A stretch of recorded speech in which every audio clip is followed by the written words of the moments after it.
घटनाएं हुई हैं। और कई बार तो जो बहुत ज़िम्मेदार लोग हैं वो भी इस तरह के बयान दे देते हैं कि उनके कारण अपराध हो रहा है या गरीबी बढ़ रही है, इस तरह की बातें करते रहते हैं। तो ये हम लोग ये चाहते हैं कि वो लोग बाहर ना जाएँ, उनके लिए हम लोग यहीं रोज़गार की व्यवस्था करें। उन हम जो है न बहुत शर्मनाक है बिहार के लिए और बिहार के लोगों के लिए कि हम लोग दुर्दांत अपराधियों को छोड़ रहे हैं, जो कि सज़ा याफ़्ता हैं। इससे लोगों में एक ये भावना आती है कि अपराध करना अच्छी बात है। जय हिंद साथियों, स्वागत है आपका हमारे देश प्रेम न्यूज में। अभी हम मौजूद है जन स्वराज पार्टी प्रदेश कार्यालय पटना में, और हमारे साथ मौजूद है जन स्वराज पार्टी के नेता संत कुमार पासवान, जो कि रिटायर्ड डीजीपी है छत्तीसगढ़ से। सर, सबसे पहले आपका स्वागत है हमारे देश प्रेम न्यूज में। नमस्कार, धन्यवाद, और आप सब लोगों को बुद्ध पूर्णिमा की हार्दिक शुभकामनाएं। धन्यवाद। सर, सबसे पहले ये बताइए कि बिहार में अनेकों पार्टियां हैं और जनता सब पर थोड़ा थोड़ा भरोसा करती है, लेकिन जनता के भरोसे पर कोई भी पार्टी अभी तक खरी नहीं उतरी है। देखिए, खरी खरी इसलिए नहीं उतरी है कि जो राजनीतिक पार्टियां हैं बिहार में, उन्होंने बहुत सारे प्रोमिसेस बहुत सारे किए। उन्होंने उनकी जो पार्टी का जो एजेंडा रहता है और पार्टी की जो घोषणा पत्र रहती है, उसमें भी वो लोग बहुत सारे वादे करते हैं, लेकिन वादों को पूरा नहीं किया उन लोगों ने, और इस कारण से बिहार बहुत पिछड़ गया है। तो लोग देख रहे हैं कि गरीबी देख रहे हैं, पीछापन देख रहे हैं, अशिक्षा देख रहे हैं, स्वास्थ्य में देख रहे हैं कि स्वास्थ्य सेवाएं यहाँ पर ठीक से नहीं चल रही हैं। तो ये ज़ाहिर सी बात है कि लोगों को विश्वास कैसे होगा? सरकार पर विश्वास नहीं होगा, पॉलिटिकल पार्टीज़ पर विश्वास नहीं होगा, उनके वादों पर विश्वास नहीं होगा।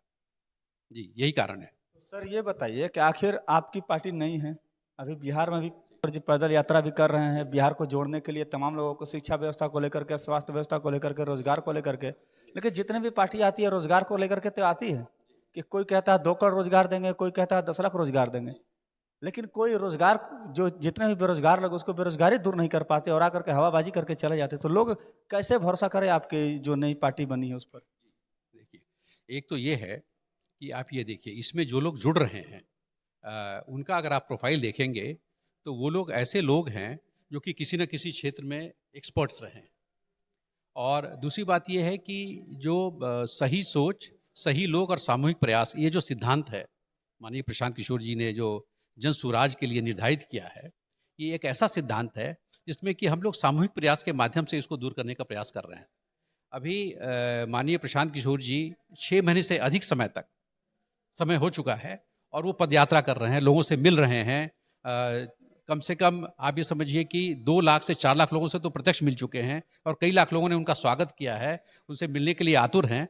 तो वो प्रत्यक्षता देखना चाहते हैं कि समाज में क्या हो रहा है, बिहार में क्या हो रहा है, कितनी गरीबी है, कितनी अशिक्षा है, कितनी बेरोज़गारी है। और ये केवल आप ये मत समझिए कि केवल ये पद यात्रा है, इसके माध्यम से वो व्यवस्था बदलना चाहते हैं। न केवल पावर में आना इम्पॉर्टेंट नहीं है, पावर में आने में मुख्य उद्देश्य नहीं है, वो पूरी जो व्यवस्था है, जो सामाजिक व्यवस्था है, जो राजनीतिक व्यवस्था है, जो आर्थिक व्यवस्था है बिहार की, इसको पूरा बदलना चाहते हैं और बिहार को शीर्ष पर ले जाना चाहते हैं। अभी जितनी भी पार्टियां हैं यहाँ पर, आप ये देखिए कि उन्होंने बिहार के लिए ज़्यादा कुछ नहीं किया है। हालांकि उन्होंने वादे तो बहुत किए हैं, लेकिन उसको पूरा नहीं किया है। और हमारे यहाँ के लोग जो है, आप ये देखिए, हमारे यहाँ का वर्क फोर्स, हमारे यहाँ के जो लोग जो दूसरी जगह काम करने जाते हैं, वहाँ की प्रगति में, वहाँ के विकास में, उन इलाकों में जाकर के वो उनके विकास में हाथ बटाते हैं, साथ देते हैं। और यहाँ पर जो है उनके लिए कोई रोज़गार की व्यवस्था नहीं है। जो जो जो शिक्षित लोग हैं, जो जिनमें प्रतिभा है, उनके लिए भी यहाँ पर रोज़गार की व्यवस्था नहीं है। यहाँ पर कोई काम नहीं, इसलिए उनको भी बाहर जाना पड़ता है। तो हम लोग ये पूरी व्यवस्था को सुधारना चाहते हैं। शिक्षा का व्यवस्था तो आपको भी पता है कि शिक्षा की व्यवस्था बिहार में जो है बिल्कुल ही चरमरा चुकी है, और बेरोजगारी का जहाँ तक मुद्दा है तो यहाँ के लोग पलायन करके दूसरे राज्यों में, दूसरे देशों में जा करके रोजगार करते हैं और वहाँ पर जा करके जलील भी होनी पड़ती है, कई गालियाँ खानी पड़ती हैं। तो सर, उसके लिए आप लोग क्या करिएगा। तो ये बहुत दुख की बात है कि हमारे लोग विभिन्न प्रदेशों में जाते हैं, वहाँ के फैक्ट्रीज़ में काम करते हैं, वहाँ के विभिन्न संस्थानों में काम करते हैं, और वहाँ के जो लोग हैं उससे कम मजदूरी में काम करते हैं, दिन रात काम करते हैं, कभी कभार ही छुट्टी पर आते हैं। लेकिन जो परिस्थिति जो बनी हुई है, इसके कारण उनको ज़लील भी होना पड़ता है। और आप ये देख रहे हैं कि कई स्थानों में इस तरह की घटनाएं हुई हैं। और कई बार तो जो बहुत ज़िम्मेदार लोग हैं वो भी इस तरह के बयान दे देते हैं कि उनके कारण अपराध हो रहा है या गरीबी बढ़ रही है, इस तरह की बातें करते रहते हैं। तो ये हम लोग ये चाहते हैं कि वो लोग बाहर ना जाएँ, उनके लिए हम लोग यहीं रोज़गार की व्यवस्था करें। हम जो है नई जो है उद्योग नीति ला करके यहाँ पर उद्योग को विकसित करना चाहते हैं, नए उद्योग लाना चाहते हैं, जैसे कि यहाँ के लोगों को बाहर ना जाना पड़े। क्योंकि जातिगत जनगणना पर क्या आपका विचार है? गत जो जनगणना है उसको तो हाईकोर्ट ने तत्काल प्रभाव से रोक लगा दिया, 3 जुलाई तक अगली सुनवाई है। उस पर क्या कहेंगे? आपकी पार्टी का क्या स्टैंड है उस पर? देखिए जो मामले माननीय न्यायालय के विचाराधीन है, उस संबंध में हम लोग कुछ नहीं कहना चाहते, क्योंकि माननीय न्यायालय जो है उस पर शीघ्र निर्णय भी देने वाला है। तो जो माननीय न्यायालय का जो निर्णय होगा वो सबको मान्य होगा। आपकी पार्टी समर्थन करती है जातिगत जनगणना की? देखिए, जो कानूनी पक्ष है उसको सामने आने जाने दीजिए, फिर हम लोग अपनी राय इस पर स्पष्ट रूप से देंगे। सर ये बताइए कि आखिर बिहार में 27 अपराधियों को छोड़ा गया, जिसमें से एक आईएएस अधिकारी के हत्या के जुर्म में भी जेल में थे, आनंद मोहन, वो भी 16 साल लगभग जेल में रहे।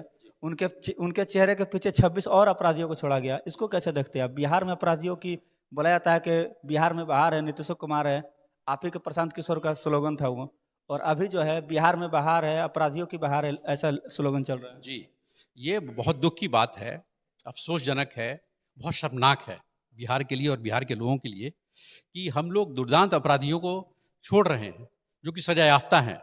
इससे लोगों में एक ये भावना आती है कि अपराध करना अच्छी बात है और कितना भी जघन्य आप अपराध करते हैं, आप जेल जाते हैं तो आपको छोड़ा जा सकता है। इतना ही नहीं है, आश्चर्यजनक ये बात भी है कि जो जघन्य अपराधी हैं, उनके यहाँ जो लोग पावर में हैं, कई मंत्री, कई और दूसरे लोग जो प्रभावशाली लोग हैं, वो लोग जाते हैं, उनके फंक्शंस में पार्टिसिपेट करते हैं। तो ये सब जो है बहुत दुखदाई है और जो लोग शांतिप्रिय लोग हैं, उनके लिए बहुत भयावह भी है, बहुत डरावना है। तो ये इसको तत्काल ख़त्म होना चाहिए, क्योंकि आम जनता में और आम लोगों में ख़ास करके जो लोग नए लोग हैं, जो युवा हैं, जो लोग अभी स्कूल में हैं, विद्यालय में हैं, उनके मन में ये बात आती है कि ये किस प्रकार की सरकार है, ये किस प्रकार का समाज है, जो कि हत्यारों को छोड़ा जा रहा है और उसमें बड़े-बड़े लोग लगे हुए हैं। तो ये बहुत दुखदाई है और ये अगर ये सोच रहे हैं कि इससे कुछ किसी को राजनीतिक फ़ायदा होगा, तो मैं समझता हूँ कि ये बहुत बड़ी गलतफ़हमी है और जनता इसका जवाब देगी। आप लोग का जो आज का प्रोग्राम है, ये प्रोग्राम 100 मेगा छात्राओं को सम्मान देने की मतलब कि आज प्रोग्राम रखा गया है, उसको आप कैसे देखते हैं? और क्या छात्र को उसमें क्या-क्या मतलब दीजिएगा आप लोग उन लोगों को? जी। देखिए, ये जो मेधा छात्रवृत्ति योजना है, ये हम लोगों ने विशेषकर इसलिए लागू किया है, प्रशांत किशोर जी इसके प्रवर्तक हैं, इसलिए लागू किया है कि हम लोग ये चाहते हैं कि हमारे यहाँ जो छात्र और छात्राएँ हैं, उनका रुझान शिक्षा के प्रति रहे, बने, बढ़े और वो जो है शिक्षा में और अगर शिक्षा प्राप्त करना चाहते हैं तो आगे और बढ़ सकें। तो इसलिए हम लोगों ने ये छात्रवृत्ति योजना शुरू की थी, जिसमें कि ऑनलाइन परीक्षाएं 85,000 छात्राओं ने दी थी। उसमें से 13,000 छात्राओं को साक्षात्कार के लिए बुलाया गया था। उसमें से 100 छात्राओं का चयन किया गया है और जिनको कि आज पुरस्कृत किया जाएगा। एक मुश्त 15,000 रुपये की राशि उनको दी जा रही है, जिससे कि अपनी पढ़ाई जारी रख सकें, उच्च शिक्षा प्राप्त कर सकें और साथ ही एक सर्टिफिकेट भी देंगे। तो इस प्रकार जो है हम बाकी छात्रों के लिए भी हम करने की योजना बना रहे हैं। तो आप सुन रहे थे, हमारे साथ मौजूद है संत कुमार पासवान जी, जो कि रिटायर्ड डीजीपी है छत्तीसगढ़ से। तो साथियों, आपकी क्या प्रतिक्रिया? आपने सारी बातों को सुना, आप अपनी प्रतिक्रिया का आपका इंतजार रहेगा, कमेंट्स में जवाब जरूर दें। अगर आप हमें यूट्यूब पर देख रहे हैं तो सब्सक्राइब करें, फेसबुक पर देख। आप देख रहे हैं देश प्रेम न्यूज।